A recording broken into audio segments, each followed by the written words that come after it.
This week I'm going to use a dome mould, and I've mixed up some resin for that, but you can also use a glass jar to create a kid-friendly version. And you're going to need some foam clay. This is from the company, it's called iFurgoo. I got it from Amazon.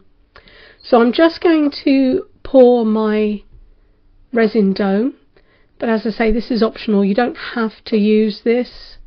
This is just an alternative. So I'm using craft resin, and I've put some in the bottom of my mould, and then I'm going to clip in the top.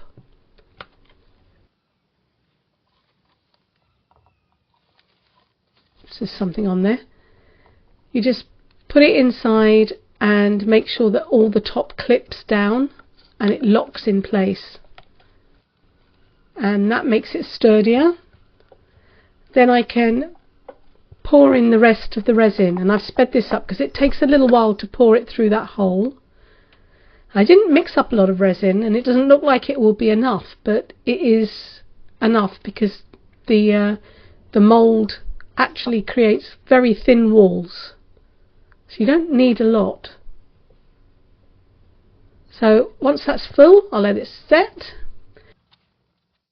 I'm going to use a jar to make a kid-friendly version of the same ghost lantern. I'm going to use this foam clay, and I keep it in 2 packets, zip sealed. It comes in its own zip seal, and then I put it in another bag. So I'm going to pull out a couple of fistfuls of the clay. It's really stringy, almost like elastic or bubblegum, I suppose. So I'm pulling some out, and then I'm going to make sure that I reseal both the bags, keep it airtight, and it will stay soft and ready to use. I'm just going to condition this literally by squeezing it and folding it over in my hands. This helps to soften it and make it a little bit more malleable. Then I'm going to use my rolling pin to roll it out into a flat, roughly circle shaped. I'm not going to be too fussed about it.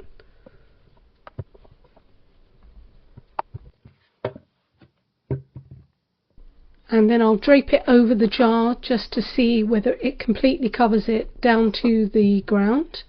And if it's not big enough, I'll carry on rolling it out.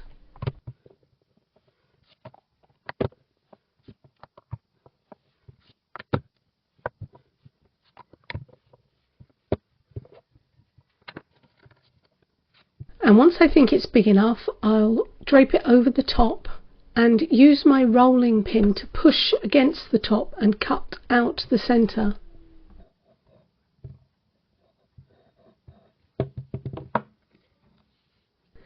Now I'm going to push the clay against the screw top part of the jar, and I'm going to drape the folds to make it look like a ghost.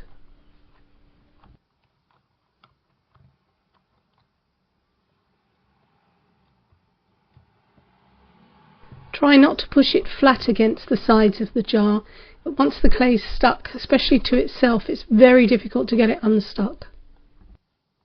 So I'm just putting loose folds into the edges so that it looks like a billowing sheet.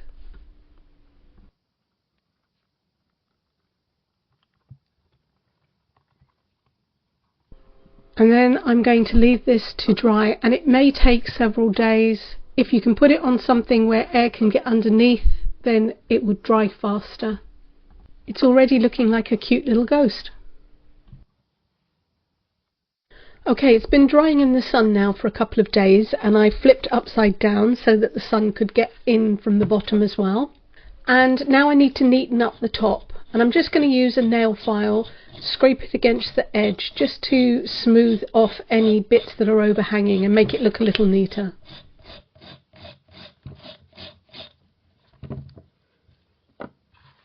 There are a few areas around the top that are a little bit thin, but I'm not going to worry about that. You're not really going to notice them, but you could add some more clay there if you wanted to.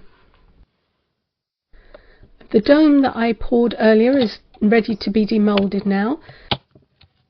I've just put some soapy water down into between the mould and the resin, and I'm using my stick to break the seal.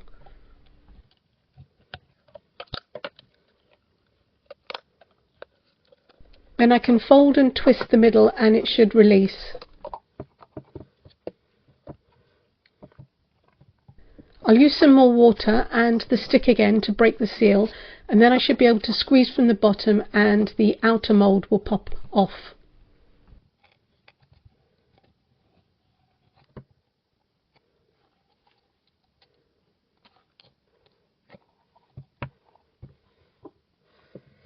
This is already completely hard, so I'm just going to dry it and then I'll be ready to roll out my clay and drape it over the top. The surface of the clay dries really quickly, so it's important that you do keep it sealed in a bag.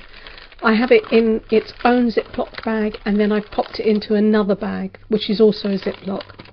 So I'm going to get out a good handful of clay and then I'll condition it, which is just squeezing and kneading it between your fingers, and I'll be ready to roll it out into a flat sheet.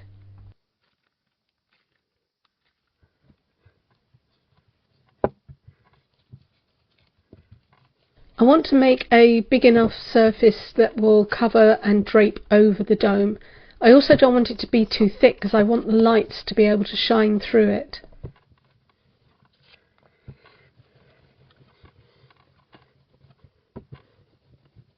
The clay is really elastic and you can roll it out pretty thin, but you don't want to go too thin, otherwise it will start creating holes when you drape it over the dome.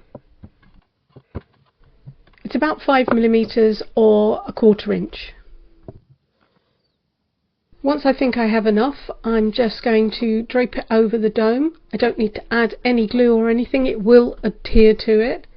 And I'm going to do exactly the same as I did with the glass jar. I'm just going to create some pleats and folds.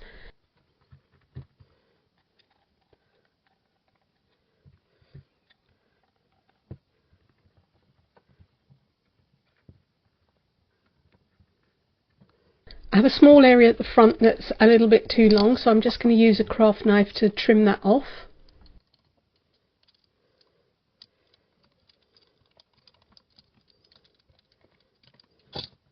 Then I'll just use my fingers to smooth the edge.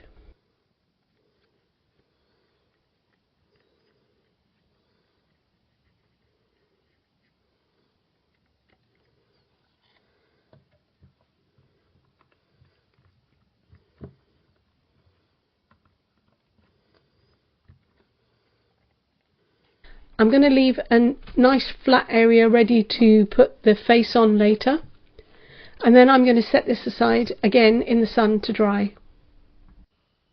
Now it's time to add the faces, and I found the easiest way was just to use a Sharpie pen.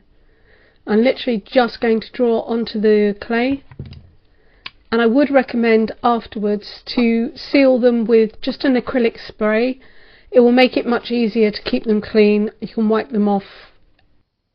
I just went with a simple 3 ovals to create the face, but there are some pretty cool ones that you can search for on the internet.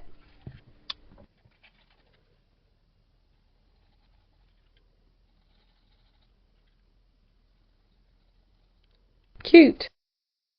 Right, here's a little bonus, because it's pretty much made in exactly the same way. I have some foam clay and a couple of beads which I made from resin, but you can use any bead. You just want one that isn't too large and has a relatively small hole. And I also have 2 eye pins. It's a straight pin with a circle on the end, much like a jump ring. You use them for stringing beads on, and you can get them in jewellery findings packs. So I'm just going to slip the bead onto the eye pin.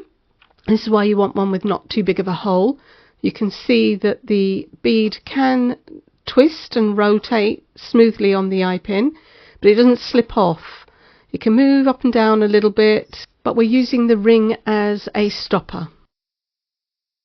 And then I want to roll out my clay, and I want it flat and thin. Not too thin. You don't want to be able to see the bead through the clay because we're going to wrap that over the bead. So I've just put a couple of lollipop sticks either side, and I can roll it out to that thickness. Then I'm just going to use a lid from a spice jar as a cutter to cut 2 circles of the same size. The clay is really elasticy, but you can use your fingers just to smooth the edges. Then you want to take your eye pin and try and eyeball the centre, poke it through, and then fold the clay down over the bead. Just try and pleat the edges, make it look like a sheet. You do want to try and seal the bottom, so just pull the edges together, and you can use your fingers to smooth any marks that you might have put into the clay. And that's one little ghost, so you're just going to leave that one now to dry, and I'll do the other one. Same thing, smooth the edges, eyeball the centre and poke the eye pin through, and pull the clay down over the top. It doesn't matter if they're not exactly the same. I mean, this is handmade after all. 2 little ghosts. The clay is super soft and will flatten if you leave it to lay on the table. So I pegged these, and then I literally hung them on a clothes airer just to dry for well, they took about a day and a half in the sunshine. Now that they are dry, I need to turn them into earrings. So I'm just going to take these pliers, I'm going to put them really close to the ghost, and then bend the eye pin at right angles over it. And these are round nose pliers. I need to get a new pair because these are stiff. But I'm just going to roll the wire over the top of the pliers and curl it round to create a new eye. And I'll just bend it up so that it's in position.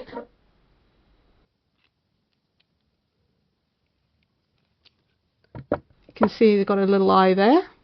Then I need to take some snips, and I want to cut close to the wire.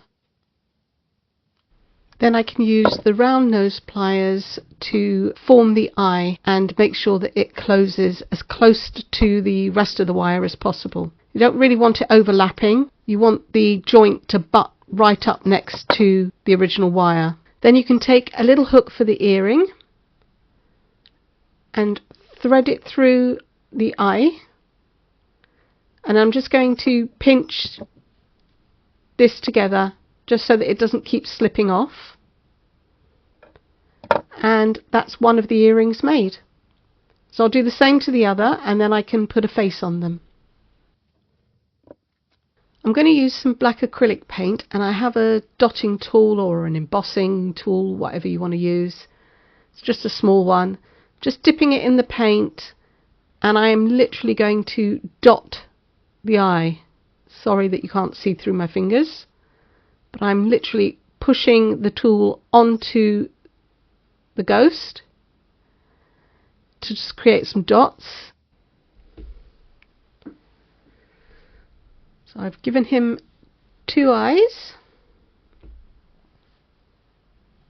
and now I can do the other one. Dip it back into the paint again and dot the eye.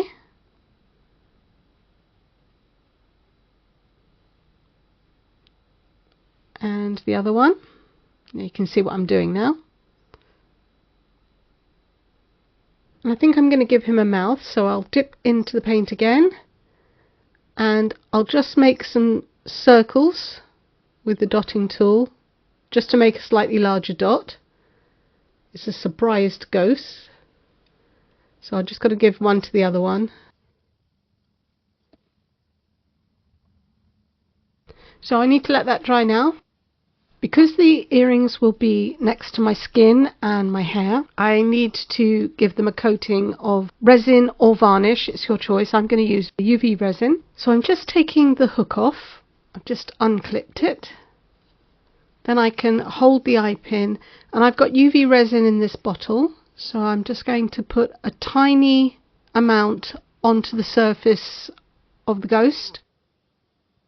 And then I'm going to use a micro brush and just spread it over the surface. There are quite deep grooves where the clay has folded, so I'm just going to use the brush to try and get into each of the grooves and smooth across the surface. Just needs a nice even coat, and then once I've done that, I can put it underneath the UV lamp to cure. And this is what it looks like when it's hung in your ears. It's really lightweight because of the foam, and it's glossy because of the UV. I think it's so cute. It dangles really nicely when you move. I love them so much. I'm definitely going to be wanting the Halloween season to go on longer. As for the jars, I put some lights in them. I just used string lights, but you can always use the flickering candle. You could always use the ghost jar as a pen pot or put snacks in it.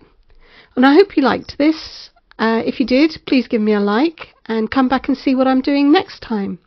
Thanks for watching. Goodbye.